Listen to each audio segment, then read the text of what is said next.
Hello everyone, this is Dr. Muskan and I welcome you to the Physio Info Island. I hope my previous video on the lower cross syndrome must be helpful to you.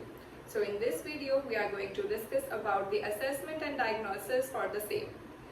So let's recall the lower cross syndrome. What was happening in that was एक cross बन रहा था of muscle weakness and muscle tightness. Which muscles were weak in that? The core muscles as well as the glute muscles.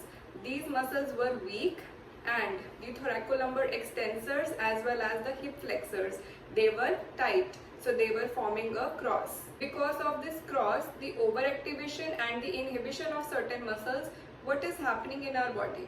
What were the postural changes? There was anterior pelvic tilt, hyperlordotic curve, weak core muscle activation, knee hyperextension, which is also known as genu recurvatum. These were the postural changes which we can encounter in those patients. Along with that, there are certain symptoms which we can see. That is chronic low back pain, hip stiffness. There will be very tightness and stiffness which will be felt in the patients with lower cross syndrome. Along with that, there will be weak glute muscles.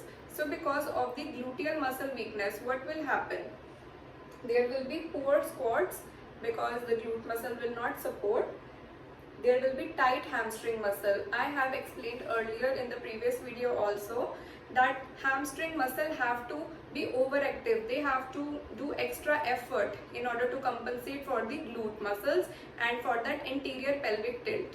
Okay, so they are performing a compensatory function. Also along with that, there will be tightness in the posterior fascia. Okay, so these things will happen because of the weak glute muscles. Suppose this is a normal spine.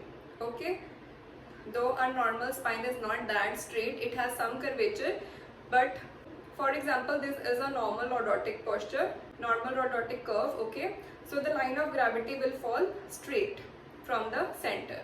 But here in the hyperlordotic spine, this is the anterior part, which is the ventral part, and this is the dorsal region. Okay, so the line of gravity will be falling more posterior, due to which what will happen? There will be disc herniation, hip impingement. Okay, along with that, there will be knee pain. So these all things, these symptoms will be combined in the patients with lower cross syndrome. Now let's move ahead for the assessment part. So let's discuss the assessment for lower cross syndrome. So now we are going to begin with a comprehensive assessment for the lower cross syndrome. If any one of you has not seen my previous video, please go and watch that first for the detailed information about the lower cross syndrome and the musculature involved in that. So this video will be more easy and more clear to you in order to understand that which muscles we are going to test in order to diagnose. Okay, so the first step in the assessment is the postural observation. We will observe the patient posture. Okay, so जो main deviation आती है posture में because of the lower cross syndrome, वो क्या है? वो है anterior pelvic tilt and hyperlordosis of the lumbar spine. सबसे पहले हम पेशेंट में वो ऑब्जर्व करेंगे. अगर ये दोनों चीज़ें उसमें अंदर प्रेजेंट है तो उसको लोअर क्रॉस सिंड्रोम हो सकता है. Also along with that we will observe glute atrophy, because gluteal muscles weak होते हैं इन लोअर क्रॉस सिंड्रोम. और अगर काफ़ी प्रोलॉन्ग टाइम से पेशेंट उसी कंडीशन में है, देन वीकनेस की वजह से एट्रोफिक चेंजेस भी हो सकते हैं. Okay, along with that there is hamstring over activity. Weakness of glutes leads to tight hamstrings. Okay, so because of that, hamstrings be tight होंगे in that patient. So these are the postural changes which can be seen. Because of the tight hamstrings, there will be knee hyperextension. Okay, so these postural changes must be noted first. After postural observation, the step 2 for the assessment is the hip mobility test. Now we are going to perform these tests in order to check if the hip flexor muscles are tight, which is the characteristic sign for the lower cross syndrome. The first special test which we are going to perform is the Thomas test. Okay, so now I am going to put an image here so that you can easily understand how this test is going to be performed.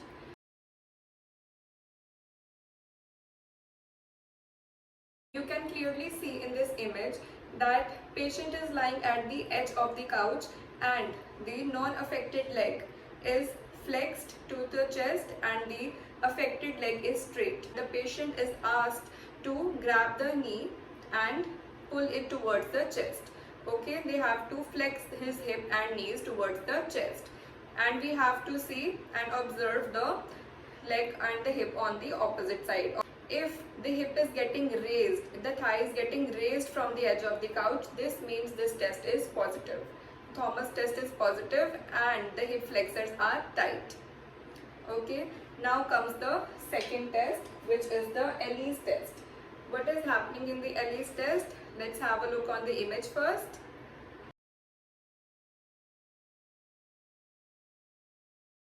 You can infer from this image that the patient is lying in the prone lying position and the therapist, the examiner, have to bend the knee, touching the calf area to the back of the thigh. If while performing this special test there is any restriction while performing that, or there is hip extension, the pelvis is lifting from the couch, this means there is tightness of the hip flexors, that is the rectus femoris. This is especially the special test for rectus femoris. If there is tightness of rectus femoris, then the hip will go into extension or the examiner will feel a certain restriction while bending the leg. The third step after the hip mobility testing is the active examination. In active examination, we will ask the patient to perform hip abduction in the sideline position. Why so? Because जो lower cross syndrome में patients होते हैं वो hip abduction के साथ external leg rotation भी perform करते हैं. Along with that, there will be hip flexion because the hip flexors are tight. So there will be increased hip flexion. So जब भी hip abduction की movement होती है वो अकेले नहीं होती है, उसके साथ external leg rotation होती है and there will be hip flexion. So we have to check that. Okay. And along with that, we will ask the patient to perform the trunk curl up. Okay, so here is the image for the trunk curl up.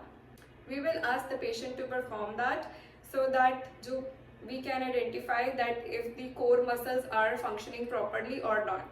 Along with that, we can see that integrated relationship between the iliopsoas and the core muscles. So this will help in examination of that. After the active examination comes the core stability test.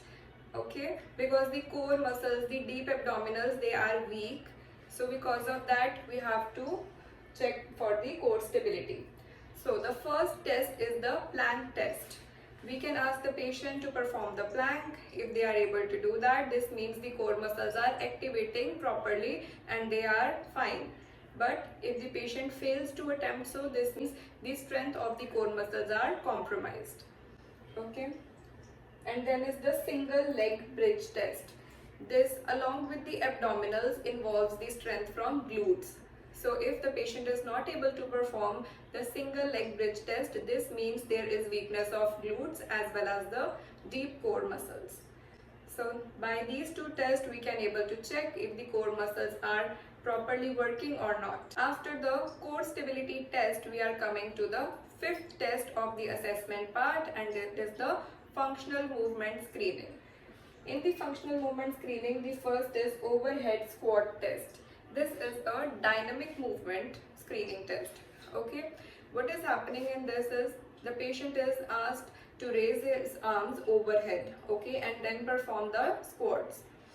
Now we are going to check the hip stability as well as the lumbar curve while the patient is performing the squats. Here the pelvic alignment and the hyperlordotic curve, if present, is checked in different planes while the patient is in that semi-squat position. Step down test. The step down test is used to check the strength of the glutes. If there is the hip instability present or not, the knee valgus is present or not, we will check that in step down test. I hope these 5 tests must be clear to you now, and they will help you to identify which muscle is playing the major role in the imbalance and causing the lower cross syndrome. Okay, if you have done the assessment correctly, you will be able to make the treatment protocol more accurate and the patient will get better results. Stay tuned for the upcoming video for the treatment of the lower cross syndrome. Thank you.